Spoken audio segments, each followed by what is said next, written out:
you two down.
Everyone, we're going to get started.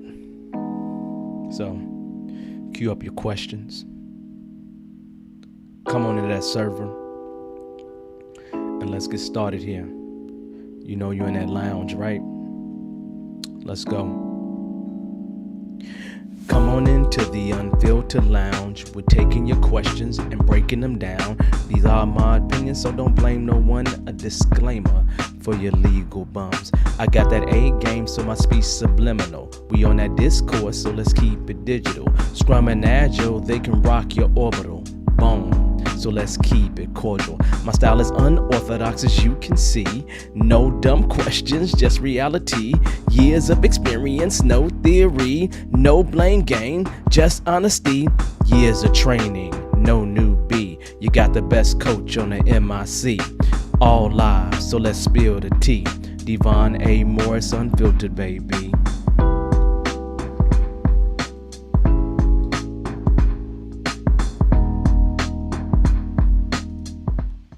Hello, everyone. You see me celebrating here. Look, this is Devon Morris here. Welcome to our first live show. So hopefully, you're going to be here to hear what's going on, listen to a bunch of questions being asked, but let's talk about what's going on. You can see my background here. I just want to wish you a happy new year, but I'm not going to keep this thing on because it's hot actually. So let's talk about what's happening here and what we're doing so we can kind of move forward and make sure that we're all on the same page. First and foremost, I decided to start this show to answer your questions. You know, Scrum, Agile, Entrepreneurship, whatever those questions are. Now, I decided to start this year. Brand new year. We're coming out of 2020. For a lot of people would say 2020 sucked, but for a lot of us, we got to spend a lot of additional time with our families and everything else. So now, in starting this new year, it's just time to get back on that grind, move forward, and just kind of, learn, grow. Some of us are certifying up. Just do the things that we love to do. So I got a team of people that's actually here to help me, and they are on the Discord server. So here's how this operates, okay? First and foremost, there is the live, and you are welcome just to come to the live show. Now, that's on YouTube, no problem, and we will make sure that that video is available for people in the future. However, if you want to ask a question, you have to join our Discord server. And if you actually look in the description, you will see all the information relevant to that Discord server for you to actually join us on this journey as we continue to move forward. So once you join that server, then what you need to do really simply is move on down to the actual gateway. Now, when I say, well, you won't move down to the gateway, what will happen is you will go to the waiting room. That's what you will do. In the waiting room, one of the moderators will actually grab you, pull you down to the gateway or to another room that's free. So, and then they can vet out and make sure that you you have a question, because we could have trolls, we can have some other kind of problems that exist, or you may have some parameters around what you want to do. Now, mostly what we have here is we have an actual video, digital call-in show. Okay, and that's the reason why we decided to use Discord. Now, just because it's a digital call-in show does not mean that you have to show your face. I don't expect everyone to show their face. I don't expect everyone to do anything. I just want you to do what's in your best interest, if that makes sense, right? So if you want to show your face, that's fine. We will likely put up something that says you're a guest, and then we'll kind of go from there. So other than that, we're actually pretty good. Now, they will pull you into a live room, okay? In that live room, you can go live at any time, because the moment I'm done with someone else and exchange, maybe even had a little dialogue after that, it turns into us actually continuing with another person, okay? So that's how we will operate as we move forward, back and forth, up and down from one place to the next. So that being said, I see our moderators got our rooms going, and everything's actually looking pretty good here. So we're going to actually test this out, okay? So I'm gonna jump in here and join a room, and let's make sure that we got the person available here. So let's see. Let's join a room. J. John. Let's see. I don't see my person in my live room. You may have to unmute yourself. Not on mute. Okay, can you hear me? You can hear me. Yeah. Okay, great. So, what is your question? I am looking for a overview of a day in the life of a Scrum Master. I am in a position where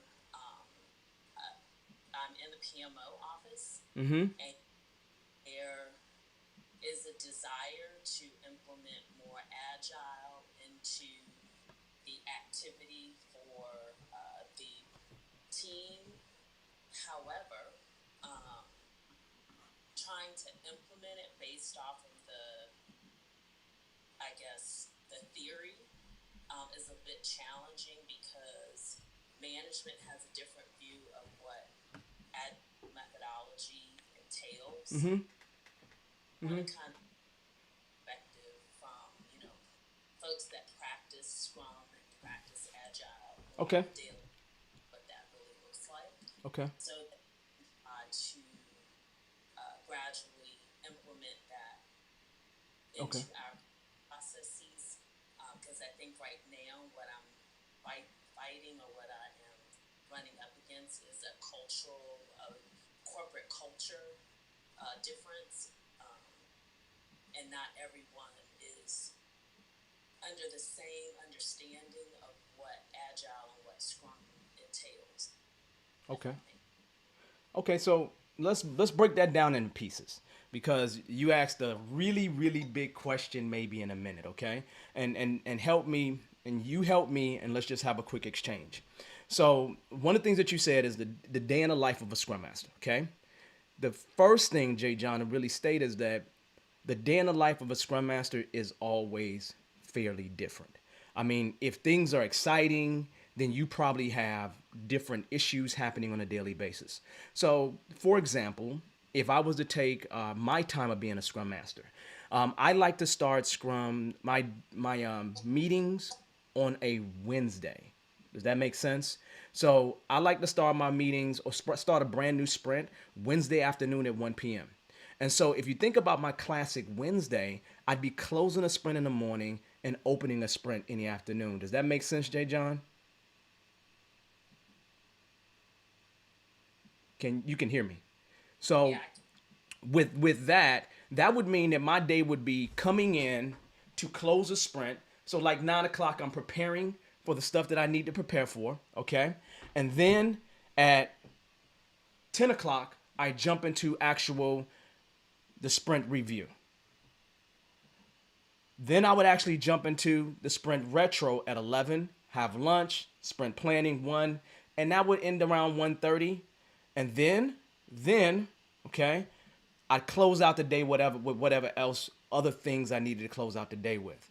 Now that would be a day of the typical meetings kind of day. Other than that, on other days, I am taking care of things to make sure I'm positioning the team to be in a better position than they were in yesterday. Period. So that is dealing with issues, trying to prepare for future things, maybe working with the product owner on some product backlog things, so then we can make sure we're ready for future sprints. Helping the development team out with things that they need to be helped with. So that stuff can always vary, if that makes sense.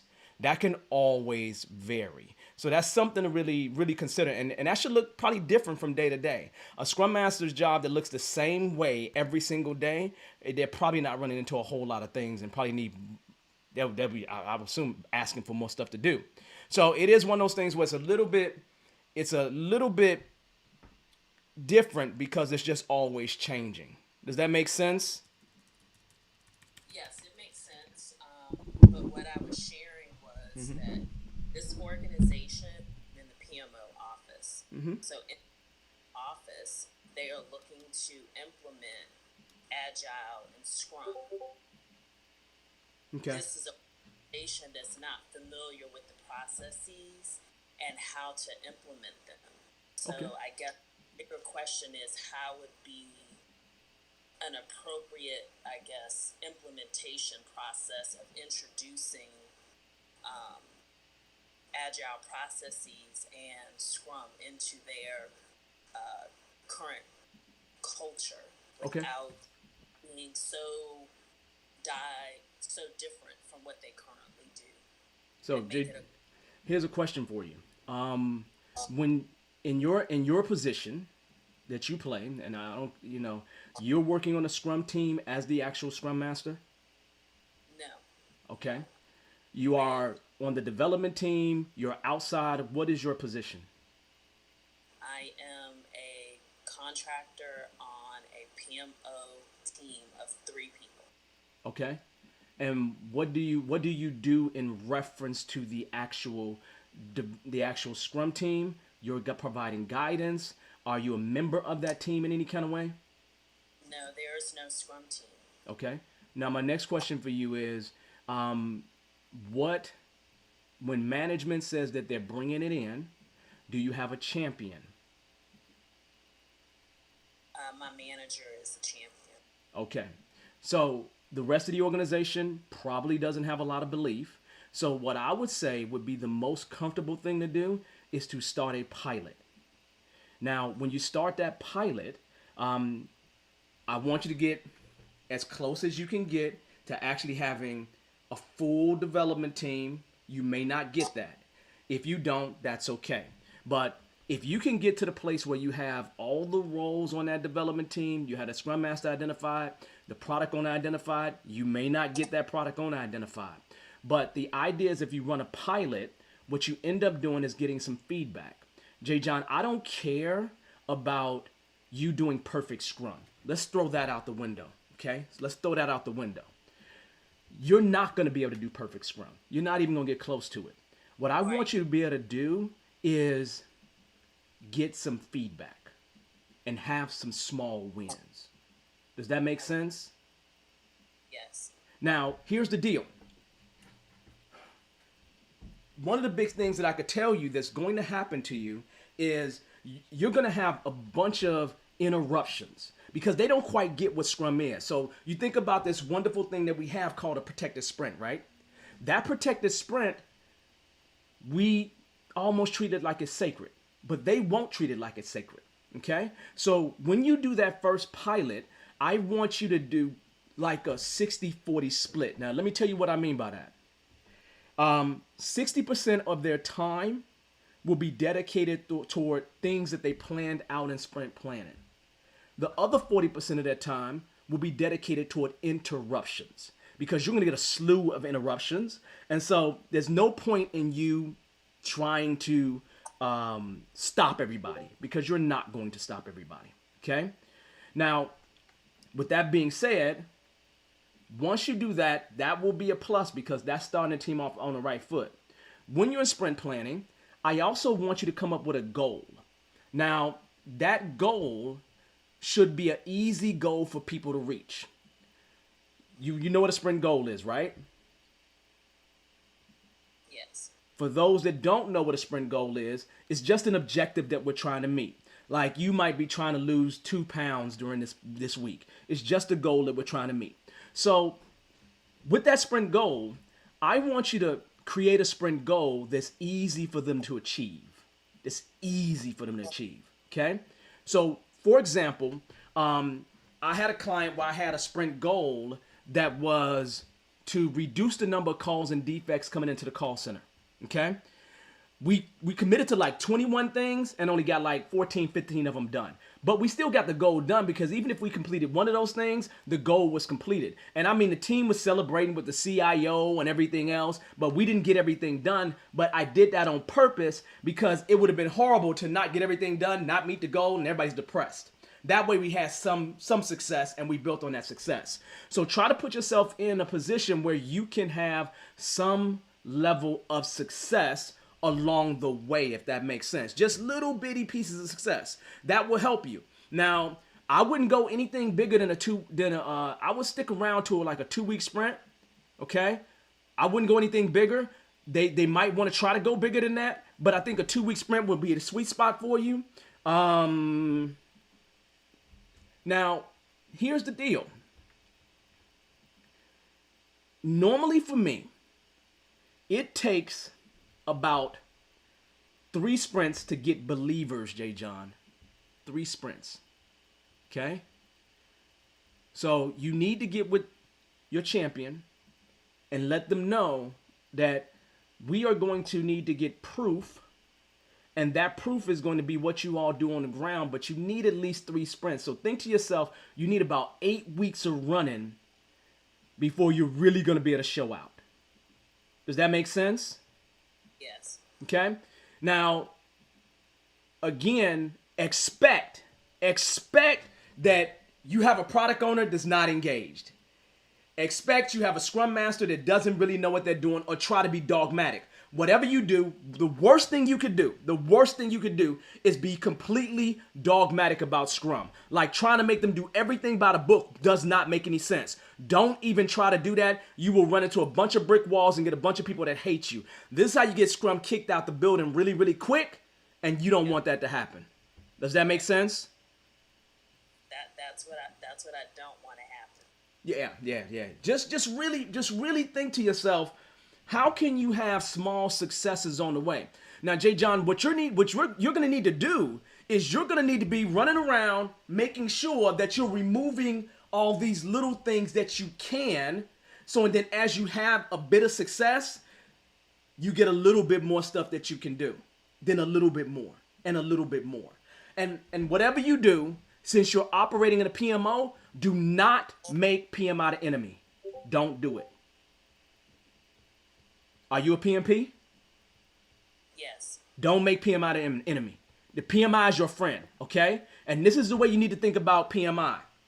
In our world, I'm a PMP as well, right? So here's the deal. When you think about Scrum fits nicely in the PMI's model, right? Because in PMI, you have initiating, right? Then you jump into planning, you have executing and controlling, monitoring, and then you have closing. Well, if you think about it, sprint planning maps right into planning, executing and controlling, that's when you're doing the work and you're having daily scrums to basically monitor and control along the way. And then you close out with a review and retrospective. So you actually have that cycle right there. So use that to your advantage. Do not let this dogmatic thing that's happened, because there's always this is like I became a CSM and a PMP back in 2005. And ever since then, it's been this battle.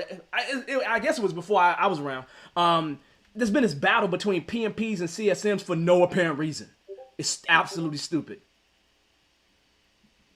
So, go ahead. Reason, I don't know why, but yeah, I would agree. Yeah, it doesn't make any sense because they work together and there's no reason why we can't work together. They're amazing project managers that turn into great scrum masters, and then they're amazing scrum masters that can be great project managers. It goes both ways. There's no one perfect right way, period. But the key statement that I want from you, Jay John, is I actually want you to be reasonable. Use that Scrum guide as a guideline, but not as the law. Okay? And so your day is going to be different every day, especially in this beginning, because you know how when you start something and you just don't know what you're going to run into, and you just like, I didn't know I was going to run into that. I didn't know I was going to run into that. I didn't know I was going to run into that. You're going to run into all that kind of stuff. Just be okay with it. Understand it's going to get better.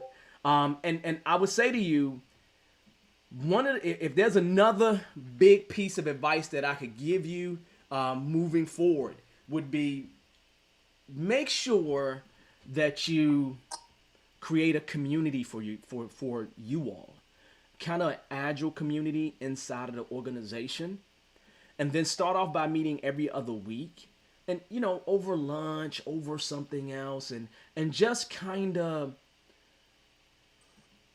fellowship with each other. I love that idea, and I was actually kind of jotting that down earlier today. Yeah. Some time with my manager coming up this week. Yeah. And that I kind of thought through was trying to at camaraderie and building those relationships. Yeah. In in preparation for, later down the road. Yeah. Yeah. So that really helps. Yeah, Def- I would say to you, I don't know. I really don't know how I would have survived in some organizations without having a group. I mean, I don't care if I don't care if it's one other person, Jay John. You need somebody else where y'all can crown each other's shoulders. Because when it gets tough, it gets tough. And trust me, people who you didn't think would be your enemy will be your enemy. Some will be your friends. And you need to just have somebody else who's right there with you that understands. And it's just like, okay, yeah, we're going to get through this. We're going to get through this together. When you by yourself, I mean, I've been inside of some organizations, Jay John, where I have to go upstairs someplace and shed a couple tears, man. Just shed a couple tears, because it's just like this is crazy. It's kind of, I was working with this. It's one of those things where it's just like you know how. Have you ever had this feeling, right, where grown people should do what they're just told to do, and if they just do what they was told to do, we wouldn't have to have all these arguments. Have you ever had that situation? yeah, I have, and it's a simple ask that turns into a very lengthy discussion. It does. It does. And hence the problem. Hence the huge problem because people just, for some strange reason, don't get it. I mean, they get it, but then they don't get it, and then they don't do what they're supposed to do. And then next thing you know, we just have all these just underlying problems that just doesn't make any sense. When all they have to just do is just do what needs to be done, and then we would all be good to go. So it's just one of those things where you just have to be really careful with this one. What I don't want you to do is I don't want you to sacrifice anybody. Okay? Don't sacrifice anybody. There's always these situations where you have these folks in Scrum who think they know all of Scrum, who think they're the super wizards in Scrum. Don't allow those people to poison you, okay? Because you're working in the real world, if that makes sense, right? Well, the real world is people, and people have feelings, and you have to be mindful and respectful of, what their perspective is, but at the same time, we've got to push forward and get the job done. Mm-hmm. And, Now, now here's another deal, right? I just thought about this, right? What I want you to do is I want you to think about requirements for real, okay? clients, Requirements. requirements, yes. Yeah, requirements. Okay? And the reason why I say that is because requirements kind of shape your agility. Okay? The way you write requirements will have an impact. So you already know the way they're writing requirements is for a waterfall world. That right there is what exists elsewhere. Okay? And those requirements are classically not going to work very well for you being able to deliver something. Does that make sense? That's part of the problem too. So what I need you to do is something really, really interesting, right? I've been fortunate enough to be a part of a lot of companies, and a lot of times what they do to me is they put me on the hardest stuff. But them putting me on the hardest stuff means I get to learn the most. Okay? And so here's the deal. Here's something that I realized many, many years ago. Okay? I realized that when it comes to requirements, I would have to take the classic waterfall requirements and what I would call it is recast them into something that is more palatable for what my team can do. Does that make sense? Yeah. Now, here's the reason why I say that to you, and I want you to hear me out. So, and then you're kind of good. The reason why I say that is because you're gonna have a difficult time showing progress in a sprint review. Does that make sense? It does. The sprint review is the one place where you get on there and you show out, man. That sprint review, you just show out, right? But if you ain't got nothing to show out with, J. John, it's over. It's over. Okay? So you want to be in a position where you have something that you can get to the end of the sprint and show out with. And showing out means you can show something. Even if that something is not prod. I don't care if it stops at, before system testing or whatever. It don't have to be prod for you to be able to show people. So I want you to be in a position where you can actually show, if that makes sense. Where you can actually show something. Because that's going to make it so, and then you start building this tribe of believers. Because I'm telling you, J. John, for real, back in the day, when I had what I don't know, I can't call it, I won't call it my first job, but when I had one of my Agile jobs as a Scrum Master, I had 3 teams. It turned into a 200-person portfolio. It's a whole story on how it went from two teams to actually 200. But here's the deal. On that first effort, here's what happened to me.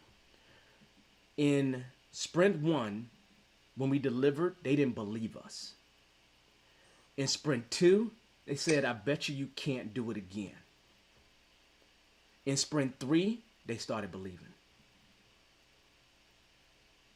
That's what happened. Literally, that's what happened. So you're going to have to position yourself to do the same thing. But the only way you can do that, the only way you can really get people like backing you up, ready to go, making it happen, is by having stuff that they can get as close to plan with as possible. Okay? As possible. Does that make sense? Yes. So it's a I'm telling you, Jay John, this is what I'm gonna say to you, for real. Enjoy this place. The place where you're at is a beautiful place because you are going to learn so much from where you're at, because you're going to have all these little struggles to deal with and big struggles to deal with as well. And every single one of those things is just a nugget you're adding into the toolkit. And you're going to be able to use that to solve other problems, help other Scrum Masters out along the way. So it is one of those things where you're in a lovely place. And I remember being in your position in 07. It was 07 when I was in that same exact, I didn't know I was in that position, but I was in the same position that you're in right now. And it was that, it's that same exact position I was in, right? So I'm telling you, if you do that, people won't believe, and that's okay. I literally had 2 project managers that was trying to get me fired every day. Every day. I kid you not, Jay John. Does that make any sense? Look at me, Jay John. Do I look like somebody should be getting fired? I don't think I should be. Oh. Absolutely. I don't think I should be getting fired, but they was trying to get me fired every day. I mean, it was literally every day, Jay John. Every day I had to sit down and have a meeting with management as soon as I walked in the door. Every day, man.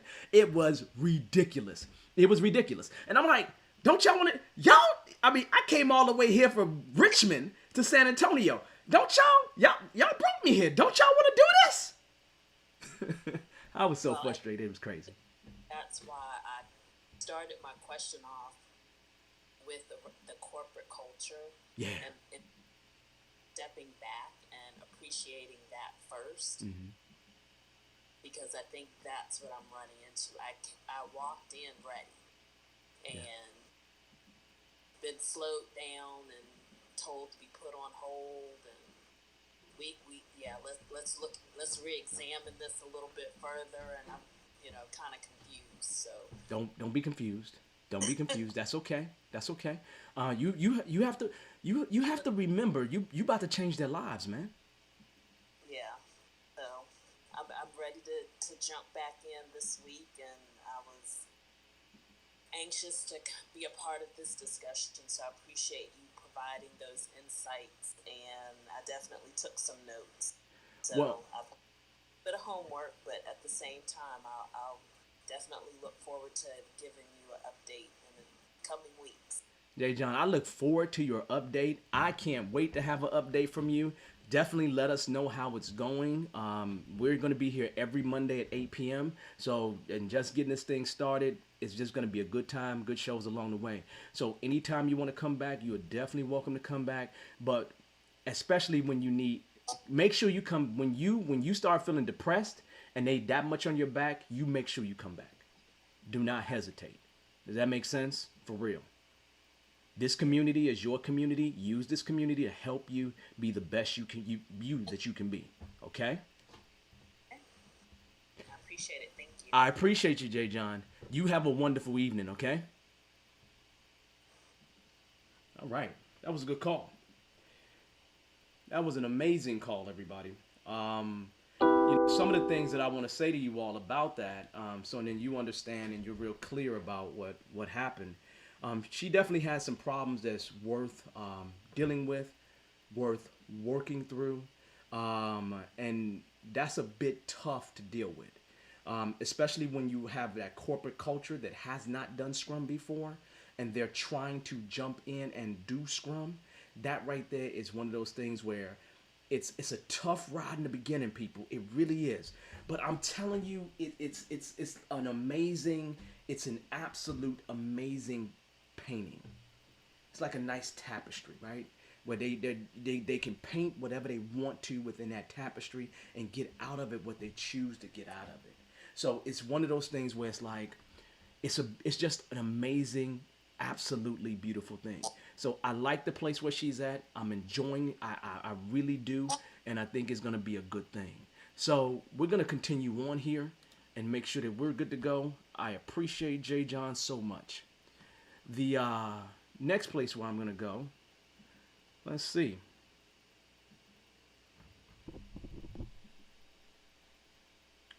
Hello there.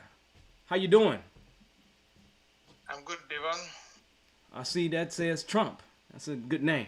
Yeah. So, give me just a second here. You don't have a video, and that's fine. So what I'm gonna do here is just split the screen anyway. It's gonna be a blanket screen, but that's okay. What's your question? So my question is this: I am in a new position, in a new role. Mm-hmm. That my organization, they kind of into Agile Scrum, but they don't understand the process. They don't know how it works. And I was hired as a professional. Mm-hmm. And my challenge is that I am kind of stuck when it comes to abundant charts and then, doing it because they have a lot of work to be done. Mm-hmm. So I didn't get a clear handover from the previous person that was doing the job. Mm-hmm. So I was hired based on the fact that, okay, you are an expert, you should come and do everything for us. Mm-hmm. So I am just doing my own Scrum based on what I can get from the books. Okay. And I'm confused. I'm not that sure if it's the right thing that I'm doing or not. Well, I just want to, find out that I'm not doing the right thing. So I need you to give me an advice on how to manage this situation. Okay. So, yeah, let me ask you a couple questions, okay? The first thought is this. How committed are you to being there? Very committed. I want to be in there. I want to that's my place now. Okay. So you're committed to seeing them through the change, right? Correct. Okay. Correct.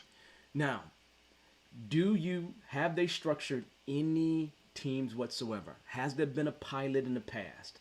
Have there been a failure of Scrum that's occurred? Have any of those things occurred so far that you know of? Yeah, I was told from my questions when I started asking the hiring manager. He said they have the team before, but they couldn't work with the previous Scrum master that was there. So that was why I was called in. And then when I started, I noticed they were supposed to be a cross-functional team, but I see that some of the team members want to say I'm the captain of this boat and kind of that politics. And I just want to make sure I'm doing the right thing because they see me as the expert here. Okay.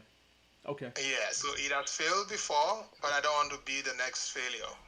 Okay, so now my question for you is, it sounds like you have a team that's doing Scrum Butt. When I say Scrum Butt, I'm saying They have started Scrum. They may be doing daily Scrums. That may be the only thing that they're doing. They could be doing some other elements of Scrum, but they exist with something. Okay, so you actually have a team. So that's a good thing. So here's what I would do. Okay, I would go and have a meeting with the team. I would literally go have a meeting with the team. Now, why would I have a meeting with the team? To see where the team is at with this. Because the team's level of commitment is going to have a huge impact on me moving forward. Does that make sense? The more committed that team is, the better it's going to be. Because we could almost do Scrum as a side unit without being bothered by anybody else, as long as that team is down for the cause and they're ready to move forward. Now, then, if I have that situation, well, better yet, do you think you have that situation? Well, I would say yes, because at the moment they want to be sure of what is going on. They are not doubting my expertise. Mm-hmm. I'm the one doubting myself because I don't want to fail. Okay, all right. So here's what I want you to do. I want you to start working with that team. And I want you to train that team and make sure that you and that team is on the same page. The reason why I want you to train them is because then you're speaking the same language. They know where you're coming from. You know where they're coming from. You have an agreement. Create some working agreements. Create some working agreements with them up front. Start learning about the team members. Start being an amazing servant leader for them. Because the more you do these kind of things, the more they're going to acquiesce towards you and actually help you be successful. So realistically, am I worried about you failing? No, I'm not worried about you failing unless you decide to give up. I just don't want you to give up. Make sure you establish community, like I said with the other caller, Jay John, so and then you can have a support system. But the idea, though, is that you're going to have more success with them if you put yourself in a position where there is something being delivered. There's something being accomplished. I won't even say delivered, accomplished from a sprint to sprint, week to week, whatever it is perspective. And you're going to be able to keep management off your back. So I will be having some deep conversations with my development team, and then I would start working toward small wins, because those small wins should be able to build your success. And what I want you to understand right now, you're not going to get everything right. You're just not going to get everything right. It's impossible to be perfect. But what you can get right is retrospectives. What you can do is to continue getting better. So here's the best piece of advice that I can give you. Okay?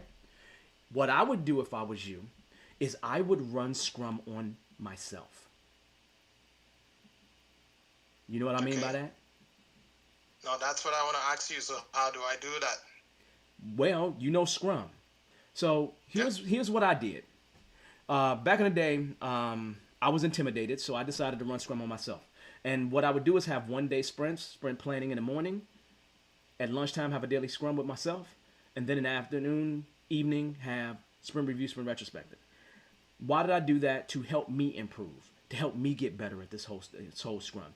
Because like you, I remember entering an organization where there was like 10 to 15 coaches that was older than me, and I thought that them being older than me meant they was more experienced than me, meant that they were better than me, okay? And so the way I built my confidence up was by having those small, mini-sized sprints, okay? And that right there always showed me what I needed to improve, what I needed to get better at. Because understand something, every time I came in, there was something I was missing. But what did I do? I found ways to make myself better. I found ways to take those items from the retrospective and start to implement them, and that built my confidence. Does that make sense?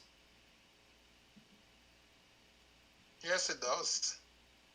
So if you was able to do that, let's say you started that today, what type of impact do you think that would have on you? Yeah, my confidence level would surely, increase in myself. That's what I want you to do. Increase that confidence level, because the more you increase that confidence level, the better everything else is going to be. The more they have confidence in you, the more they see you as a leader, the better life is going to be. So I just want you to put yourself in that position where that is what is happening moving forward for you. So I don't think it's a bad position to be in, but it just takes some time. I mean, realistically, what I would say to you is you will start seeing an impact, some results. Probably a couple months in, real simple. You'll start seeing some results because things will start to change for you. Things will start to get better for you. Things will start to look a little bit different. You'll start looking at the landscape a little bit different. So it's one of those things where I want you to start to build that confidence, and building that confidence is what's going to be super amazing for everybody that you come in contact with. So just run Scrum on yourself. I would recommend anybody doing that because for real, we're not all born with all that confidence. And if you're brand new to Scrum, haven't done it for a long period of time, that could be an issue for you. So I always, with my new Scrum Masters, anybody I'm mentoring, I give them this exact same tip. Does that make sense? Sure, it do. Thank you so much. Yeah, so that is I appreciate you, and I want to thank you for calling. Again, like I will tell everybody, we are going to be doing this every week at 8 p.m. for about an hour, and then we'll get off. But I want to thank you and enjoy the rest of your night, okay? Thank you, Devon. Bye. Thank you. Okay, everybody. That's a really important call. And that call is important because none of us come into a situation where we are born with all this confidence. Okay? None of us have that. Well, maybe you did. I didn't. Okay? I didn't. I remember when I first started doing Scrum, and fortunately for me, the guy who I worked with had all the confidence, man. He had all the confidence. So all I had to do was just be shielded behind him. And I wasn't really truly a Scrum Master then. I really, really wasn't, to be truthful, Richie, right? I was just with him, and he was just knocking things out the way. I mean, he was just like, look, we're going to change this whole organization. We're going to take this big old Fortune 100, 500 company, whatever they was, and we're going to change this whole organization, and we ain't going to let nobody stop us. And that was his attitude. And I was just like, this dude is crazy. I said, this dude is crazy. How the heck you going to take a whole company that don't want to do what you want them, that don't want to do what you thinking that they should do, that the right thing, and we both agree that it's the right thing, and you really believe that this can happen? I was I was blown away with that. So build your confidence for sure. It's a good thing to start off in a place where you're at, but take time to build yourself up. Okay? So on that note, I'm going to jump into another caller.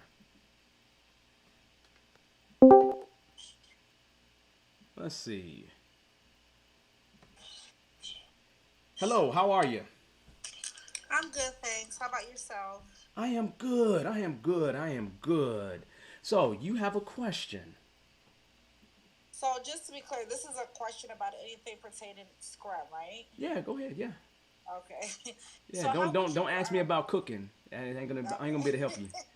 all right. So how would you say the best way to handle a difficult stakeholder would be? Well, that depends, right? Because the question is, stakeholders have different levels of impact on you, right? The first question I would ask you is, does that stakeholder have an impact on your future? That's a question for you. You still there? Yeah, I'm here. Does Still here? does that stakeholder have an impact on your future? I would. I mean, for the time that they're there, I would say yes. Okay. All right. Because here's the deal. Politics inside of corporate America, and I'm assuming you're talking about corporate America, politics is always a game that is going to be played. And I'm not going to tell you to play the political game because I don't play the political game.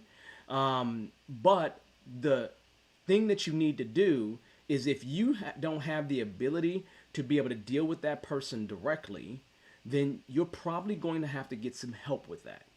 The reason why I say that is because if you have, one of the problems that you have is that you can't have conversations or protect your backside when you're not in a room with that person. Does that make sense? Yeah, absolutely. Okay, so when they go in a room with someone else and they start having good conversations, then it could have an impact on you. My concern is if that person is a higher rank or higher level or higher title than you. That would be more my concern, because that person at a higher rank, higher title, higher level can actually have conversations with their colleagues that could have an impact on you in terms of your career there. Does that make sense? Yeah, yep. So that would be my concern for you.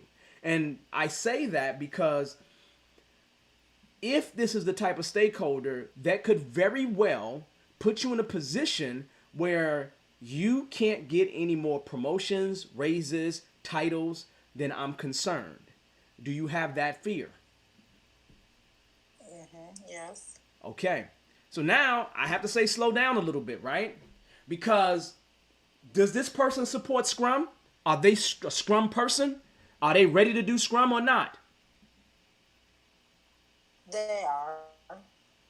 Okay. So now they're ready to do Scrum, which means you at least have a common language with them, right? So what's being difficult about them? As far as say there's any barricades, like as far as them just working well with developers or getting what developers need in a timely manner, just their timing. Okay, let me ask you a question. Have you sat down and had a conversation with them? No. Now the next question I ask: can you sit down and have a conversation with them? Yeah, but I think it's an intimidation factor. Okay. Can you have a conversation with one of their colleagues that can have a conversation with them? Yeah, absolutely. Okay. So what I want you to do is I want you to actually have a conversation with someone that can have a conversation with them. And what I want you to do is I want you to take a step back and I want you to go collect data. Data that shows how they are impacting what you all are doing moving forward. So a good example of that is, let's say we measure cycle time. How much time it takes to get something from a start place to ultimately some ending place delivered, whatever you want to call it, right? They're bottlenecking there somewhere, right? And wherever they are, that wait time, I want to be able to record. I want to record that wait time. Now, why do I want to record that wait time? Because what that really says ultimately is something really simple. If I have something that was going to take 10 days and you're taking 3 days to get me what I need to get, that means I could have delivered this in 7 days. So, can we find a way to get this bottleneck out the way? Can we find a way to get this person to make sure that they do things sooner for us? What can we do to actually position ourselves to be better? Okay? Does that make sense? It really does. Now, if you do that, now you're talking with data. Okay? I want you to have conversations with data, because data's going to do one of two things. Data's going to make them go way, way left and be like, look, I'm really coming after you. But since they support Scrum, I don't think they're going to do that. But what data will do for them is show them where they're the problem, without it being you showing them that they're the problem. Okay? And I want you to talk through data, because data will help to protect you, because that data should be agnostic. As long as you're not adding your flair to that data, as long as you're not adding your conversation around that data, then you should be fine in terms of that data standing on its own and you having a partner, a person of some kind. Make sure that they help you solve the problem. Okay? They actually help you solve the problem. And that's part of what you want to do. You want to get them to be your mouthpiece in this other arena with this particular person. Now, here's the wonderful thing.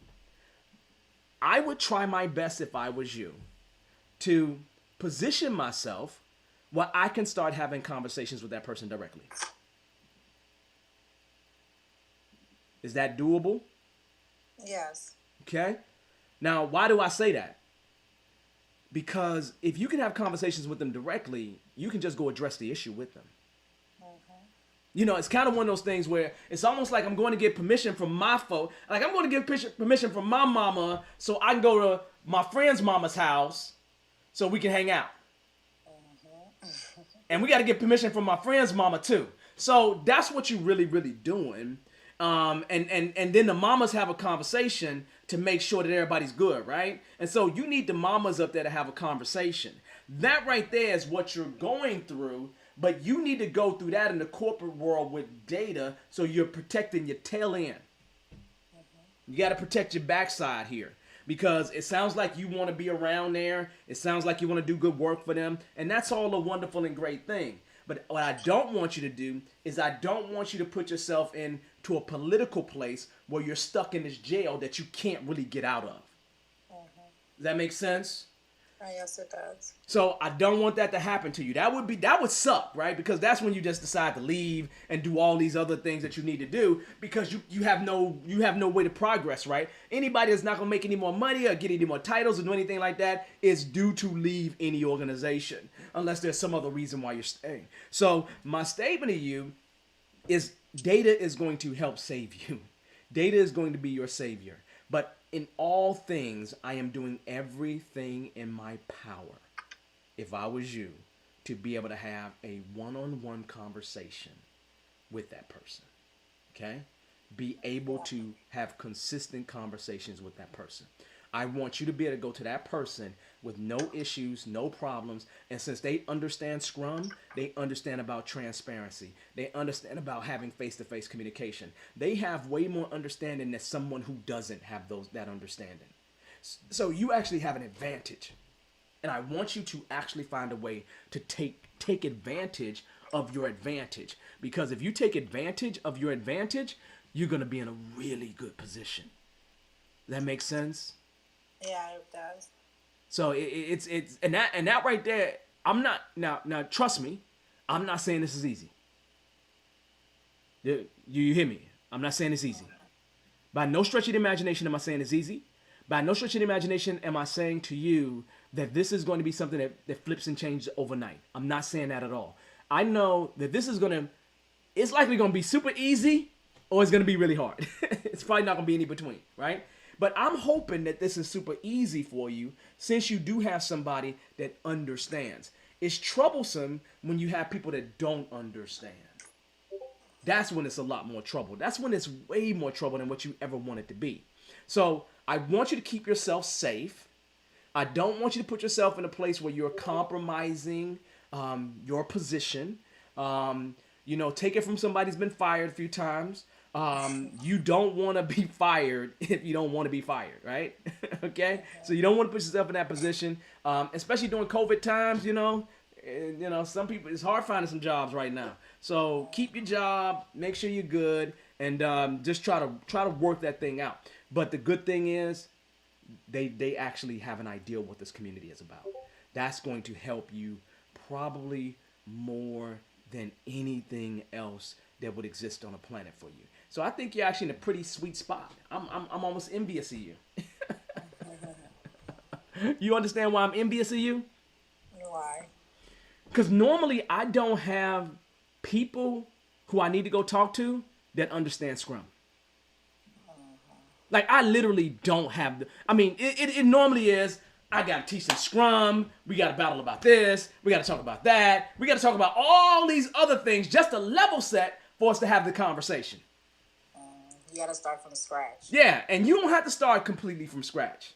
And I'm the guy who literally when I'm in a building, I will just walk to somebody's office and be like, "Hey, you don't know me. I heard your name. We need to talk." Like your guy that you talking about, I would just go to his office and say we need to talk. But if that's gonna be death for you, don't do that. Don't do that. But people let me do it. People let me show up and just say, "Oh, you're the Agile guy. You're the Scrum guy." Yeah. What you think about Scrum? And start a conversation up. And once we start a conversation up, then I flip the conversation to something that don't have nothing to do with Scrum. Like, oh, look at your picture here. How many kids you got, man? What kind of sports you put them in? Oh, I see that y'all doing this. And talk for about 30 minutes about nothing that I'm interested in. And then once we have that complete conversation about nothing I'm interested in, then I throw my thing out there to get what I want. You understand what I'm doing? Because again, you have to remember that people are people. And the one thing I learned at Disney, right, is that you can walk into somebody's house. I mean, you can walk into somebody's office, right? And you can ask them literally, look, I love you. I want to be just like you. And they could spend you make that one statement, they could spend the next 59 minutes talking about themselves. And then when you're done with that conversation, they feel like they know you. So you got to use these tricks of the trade to actually get what you desire. And one thing that happens for me often is I get what I desire because people think that they're doing it because they desire it. That makes sense? Yes, it does. It's like the Jedi mind trick. You got to throw some Jedi mind tricks on them. You got to hit them with the Obi-Wan Kenobi. You don't know who I'm talking about. You don't know who I'm talking about? I do know what you're talking about. Okay, you better be like Obi-Wan Kenobi. Everybody should know who Obi-Wan Kenobi. If I said the Mandalorian, then I'd be like, okay, you walk them and I know who that is. But Obi-Wan, you got to know who Obi-Wan is and Luke Skywalker. If you don't know who that is, you definitely been on the rock for like since 78. I have a son who's into anime. Now, anime, I got kids in anime. Come on now. They be my kids be like this. Look, why you gotta watch the subtitles? What? Like, what? Come on, I don't feel like reading. No, it's just that thing. You know, they have fun. They have a good time. So, did I answer your question? Are you good?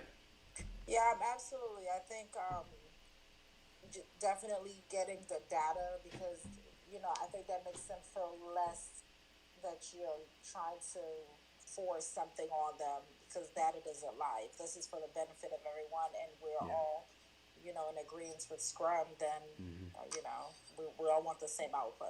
There shouldn't be you like literally should not have a battle here. They know Scrum, you know Scrum. You talk to them about cycle time, and I mean my conversation literally I would walk in that door and be like, look man, you messing with my cycle time. That's exactly what I would say. I say, you messing with my cycle time. I'd be like, what? And if they don't know what cycle time is, then I explain it to them, and I say, this is how you messing up my cycle time. Can we talk about this and figure this out? And we just joke about it and just keep it moving. So that's probably how I would handle it. I know how I would handle it. But again, data is a very, very, very safe and good approach. Trust me. Okay. Okay.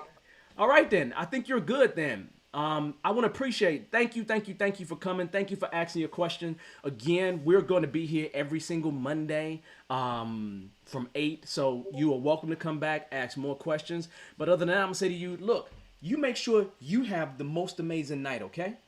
Oh, thank you. So you do the same, okay? I will. Thank you. Thank you. Take care. Bye-bye. Bye-bye. Boom, boom, boom. Okay, people. Oh, let me switch this up. All right, so I think we're in a good place. I think we're in an excellent place, people. I think we have made it to our ending. I see somebody is in a gateway. I'm not sure if I should take the person in the gateway or not. But the idea is that we have come to our place where it's been about an hour, and so I'm going to shut it down if someone doesn't tell me I need to take the last person that's actually in the gateway. Okay. Oh, all cycle time is, as I said earlier, cycle time is just measured from the beginning of something to the ending of something. Like when you're building something, from the start of that building of that something to the actual ending of it, the delivery of it. That's classically what cycle time is. Some people decide on what that beginning is, and it could be different than other people, and that ending could be slightly different than other people. So that's kind of where it's at. So I think we're actually pretty good here. So I'm gonna go in this this one room right here and see should I really be joining it.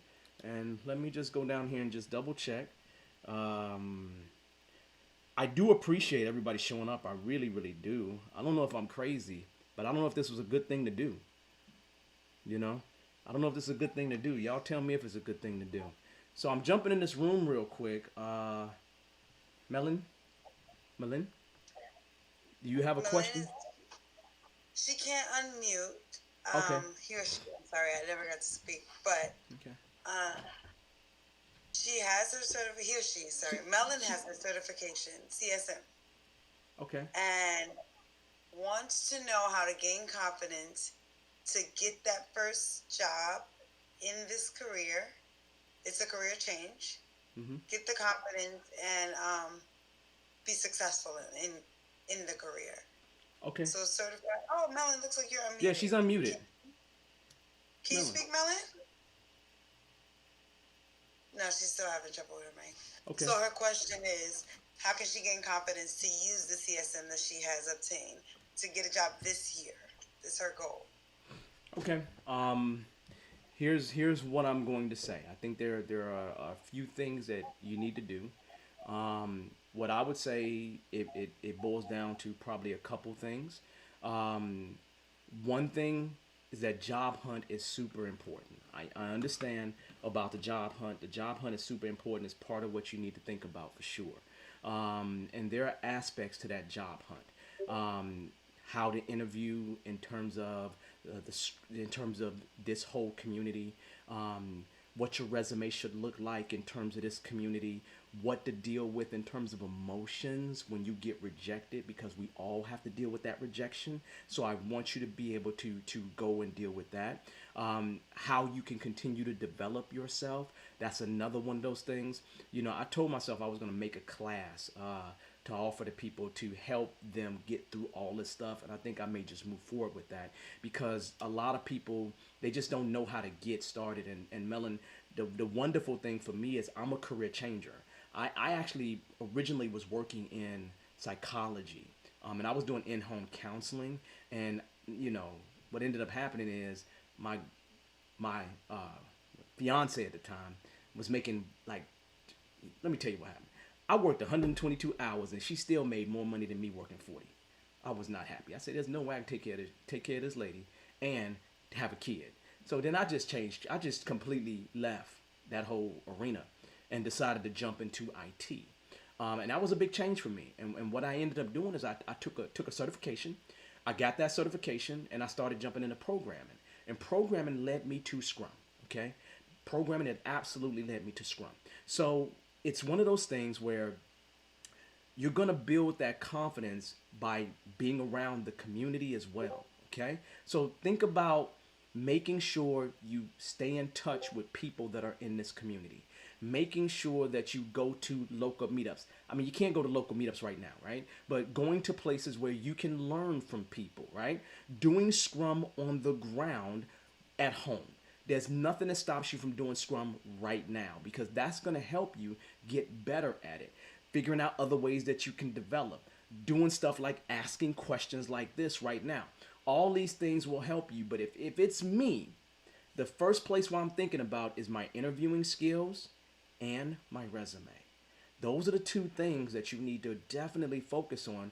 And I say that because I just remember how tedious it was for me doing all of my resumes and making sure my resumes was super as efficient as I can possibly make my resumes. So it's one of those things where those two things are going to help you tremendously.